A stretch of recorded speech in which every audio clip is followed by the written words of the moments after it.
मंसूर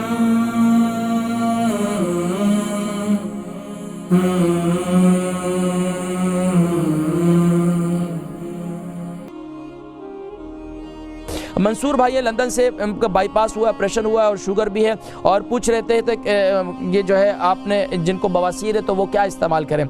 अस्सलाम वालेकुम। जी वालेकुम अस्सलाम वकील साहब, मैं मंसूर बोल रहा हूँ लंदन से। जी मंसूर भाई फरमाइए क्या सवाल है।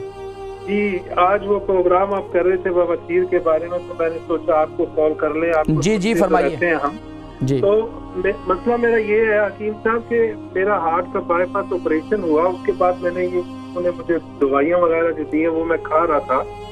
तो तकरीबन 2 साल के बाद मुझे ये बवासीर की शिकायत हो गई, और अब उसमें मुझे डायबिटीज भी मेरी जो है ना वो बाउंड्री लाइन पे आ गई है। तो मैं ये पूछना चाह रहा था जिन लोगों को बवासीर के साथ शुगर की बीमारी है उनके लिए कुछ चीज बताएं प्लीज। अच्छा ये बताइए कि अभी आपकी उम्र कितनी है। मेरी उम्र 57 है। 57। बाईपास कितना अर्सा पहले हुआ आपका।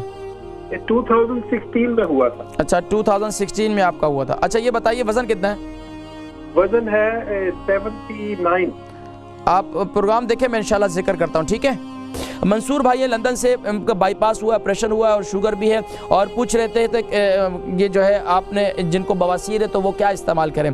देखें जी बवासीर के लिए जो मैंने नुस्खा बताया है वो इंतहाई मुफीद है। उसी जो मैंने काफ़ी नुस्खे अभी दोबारा रिपीट हो जाएंगे, प्रोग्राम का वक्त ख़त्म हो रहा है, तो वो तमाम चीज़ें आप इस्तेमाल कर सकते हैं, लेकिन मीठी चीज़ें उसे परहेज़ करें। शुगर जिनकी हाई है तो आपको पता है वो फिर मीठी चीज़ों से मज़ीद जो है वो हाई हो जाती है। और दूसरा ये कि अपने खाने के अंदर ख़ास तौर पर जिनको बवासीर है वो खाना खूब चबा कर खाएँ और खाना थोड़ा खाएँ, और जो परहेज़ मैंने पहले बतलाए हैं वो तमाम चीज़ें जो है आप इस्तेमाल करें।